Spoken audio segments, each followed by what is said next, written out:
Assalamualaikum warahmatullahi wabarakatuh. Halo teman-teman, nama saya Rosyaniada, NIM 071152076.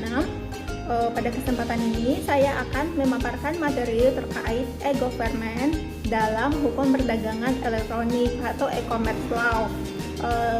Sebagai tugas ujian akhir semester mata kuliah hukum perdagangan elektronik yang diampu oleh Ibu dosen Dr. Maslihati Nurhidayati SHMH.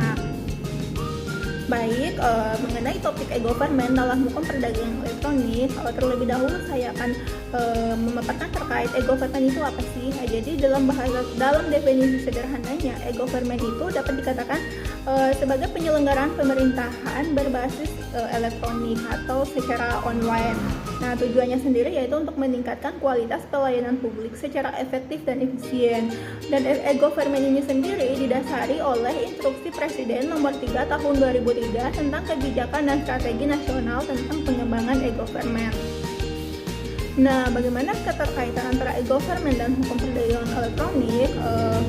E-government itu sendiri kan sebagai atau dikenal dengan pemerintahan elektronik. Sedangkan e-commerce itu sendiri yaitu perdagangan yang berlangsung secara online atau melalui media internet, jadi entah itu jual beli, transaksi jual beli, atau mungkin penyedia layanan jasa dan lain-lain. Nah, dari kedua istilah ini kemudian saya mengambil judul atau tema mengenai penerapan sistem perpajakan dalam transaksi e-commerce. Nah, kenapa perpajakan? Karena setiap pelaku usaha yang menjalankan sebuah usaha, baik itu secara konvensional atau elektronik, jadi memiliki kewajiban perpajakan yang harus disampaikan atau dilaporkan kepada Direktorat Jenderal Pajak. Jadi seperti itu. Nah, kemudian untuk dasar hukumnya sendiri terkait e-government seperti yang dikatakan di awal, dia didasari oleh Instruksi Presiden Nomor 3 Tahun 2003 tentang kebijakan dan strategi nasional pengembangan e-government. Sedangkan untuk dasar hukum pelaksanaan e-commerce sendiri, dia dilandasi oleh yang pertama Undang-Undang Nomor 19 Tahun 2016 tentang informasi dan transaksi elektronik atau ITE. Yang kedua, Undang-Undang Republik Indonesia Nomor 7 Tahun 2014 tentang perdagangan. Yang ketiga, UU RI Nomor 8 Tahun 1999 tentang perlindungan konsumen. Dan yang keempat yaitu Peraturan Pemerintah Nomor 80 Tahun 2019 tentang perdagangan melalui sistem elektronik. Dan ditambah lagi yang baru disahkan kemarin itu mengenai Undang-Undang Perlindungan Data Pribadi. Kemudian e-government, pembahasan mengenai e-government di sini sedikit aja diulas, yaitu pada dasarnya e-government itu merujuk pada penggunaan teknologi informasi dan komunikasi oleh instansi pemerintah dalam menjalankan tanggung jawabnya untuk mengelola pemerintahan dan memberikan pelayanan publik. Jadi dengan penerapan e-government, pelayanan pemerintahan kepada publik dapat disampaikan secara online melalui internet dan media digital lainnya sehingga tercapai pelayanan publik yang efektif dan efisien. Berdasarkan Instruksi Presiden Nomor 3 Tahun 2003 tadi, jadi e-government itu terbagi dalam 4 tahapan. Yang pertama yaitu pendirian situs informasi di masing-masing institusi, penyiapan sumber daya manusia, penyediaan fasilitas dengan akses yang mudah, serta penyebaran situs informasi internal dan publik. Yang kedua, pengembangan antarmuka untuk konektivitas dengan lembaga lain, serta pembangunan portal informasi publik yang interaktif. Yang ketiga, pengenalan situs transaksi layanan publik dan pengembangan interoperabilitas aplikasi dan data dengan institusi lain atau disebut dengan tahap stabilitas. Dan yang keempat, aplikasi untuk layanan G2G dan G2C yang terintegrasi dibuat pada tahap 4 atau yaitu tahap penggunaan. Kemudian mengenai e-commerce sendiri atau perdagangan elektronik sendiri secara umum mengacu pada setiap transaksi bisnis yang dilakukan secara elektronik antara individu atau perorangan dengan organisasi sambil bertukar data dalam bentuk teks, suara maupun gambar visual menurut OECD tahun 1998. Nah, secara umum kita dapat pahami bahwa e-commerce sebagai aktivitas yang terlibat dalam transaksi untuk pembelian, penjualan, atau transfer informasi barang atau jasa melalui internet. Lalu bagaimana aspek perpajakan dalam e-commerce? Jadi sebagai bagian dari gaya hidup elektronik, e-commerce memungkinkan orang membeli dan menjual barang secara online dari mana saja di belahan dunia manapun. Terkait pajak sendiri, PMK atau Peraturan Menteri Keuangan Nomor 210 Tahun 2018 memperhitungkan bahwa kewajiban perpajakan pelaku e-commerce ini lebih mudah dibandingkan dengan pedagang konvensional atau pedagang tradisional. Nah, undang-undang yang mengatur pajak dan transaksi e-commerce merupakan dua wilayah penerapan PMK nomor 210 tahun 2018. Yang pertama adalah PPN EBM, dan PPH untuk transaksi di daerah pabean. Dan yang kedua, barang impor yang dikenakan pajak impor atau PDRI. Oke, baik. Selanjutnya mengenai pelaksanaan kewajiban perpajakan pelaku usaha. Jadi sebelum melaksanakan kewajiban perpajakannya, pelaku usaha ini harus mendapatkan NPWP terlebih dahulu atau nomor pokok wajib pajak, dan diverifikasi sebagai PKP atau pengusaha kena pajak. Nah, pelaku usaha yang dimaksud di sini itu adalah entah itu pedagang maupun penyedia layanan jasa, dan yang sudah terverifikasi sebagai PKP maupun yang belum. Jadi mereka itu wajib melaksanakan kewajiban perpajakan mereka. Nah, bagaimana jika seandainya si pelaku usaha belum memiliki NPWP? Nah, di sini penerapan sistem perpajakan.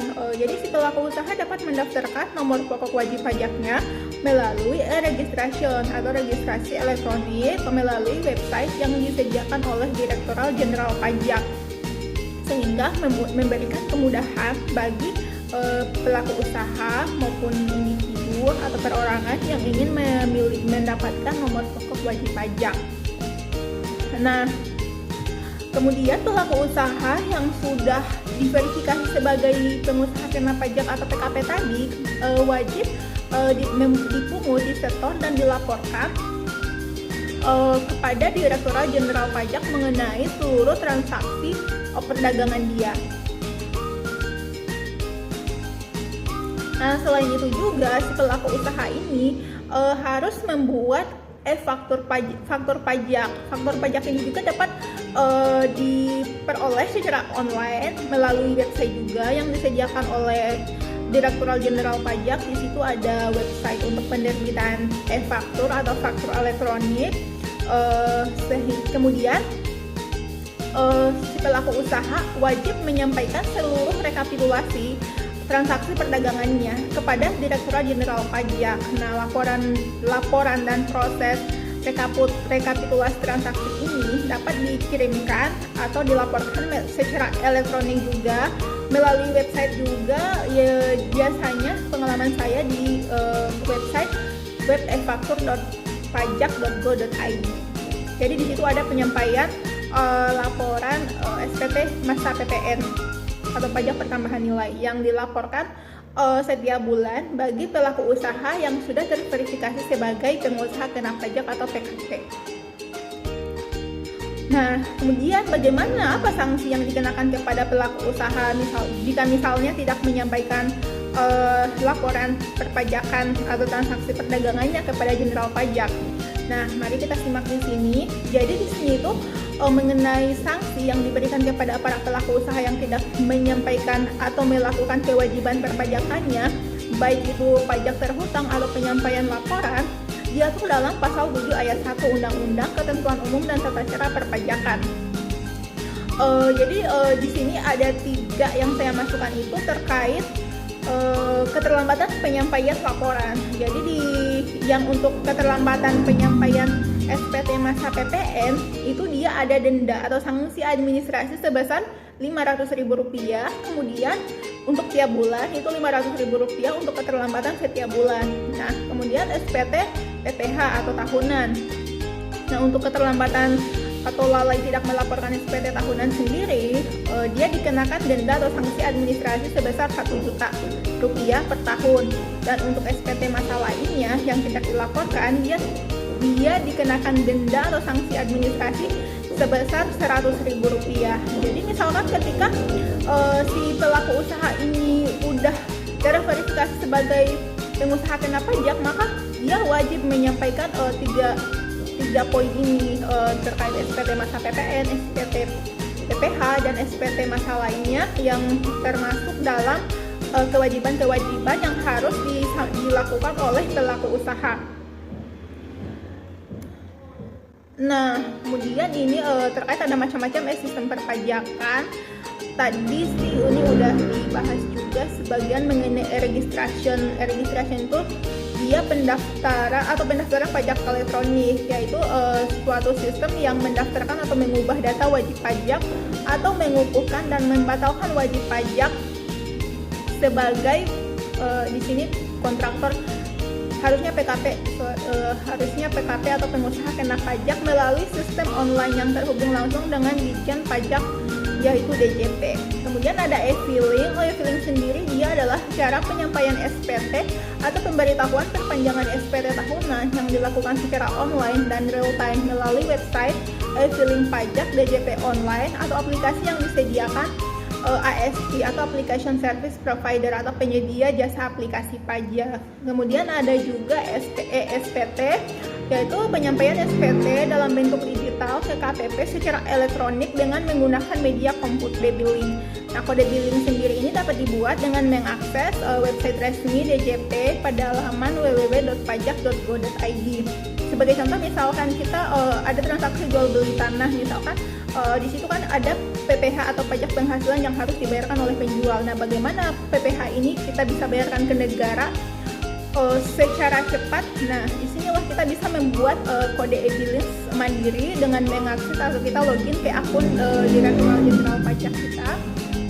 Kemudian di situ ada menu yang namanya bayar. Kemudian kita bisa pilih e-billing. Di situ kita tinggal mengisi form penerbitan e-billing aja. Setelah kita isi datanya semua, nanti di situ akan keluar kode billing pembayaran kita. Nah, setelah kode billing keluar, kita bisa membayarkannya melalui m-banking boleh, ATM maupun datang ke teller bank langsung.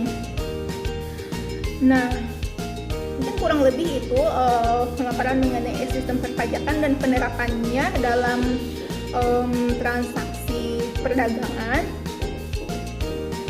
Nah, di sini kesimpulan saya yaitu dengan adanya layanan perpajakan online yang semakin memberikan kemudahan bagi masyarakat dan para pelaku usaha dalam melaksanakan kewajiban perpajakannya, terutama di bidang perdagangan elektronik.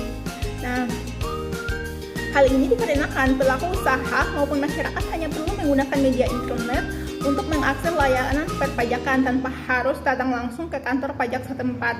Namun menurut saya, sosialisasi mengenai kewajiban perpajakan ini perlu disosialisasikan lagi lebih masif kepada seluruh lapisan masyarakat, sehingga masyarakat itu bisa paham, apalagi yang melakukan kegiatan usaha mengenai kewajiban perpajakannya itu seperti apa.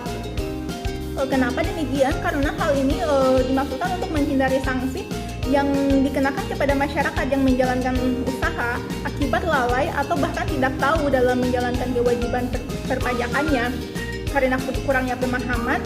Mungkin kurang lebih itu materi dari saya. Mohon maaf apabila ada kekurangan. Apabila ada pertanyaan bisa menghubungi saya di email atau nomor WhatsApp. Demikian. Pada Ibu dosen, terima kasih atas pembelajarannya selama perkuliahan hukum perdagangan elektronik ini. Maafkan kami apabila ada kekurangan selama perkuliahan atau ada salah-salah.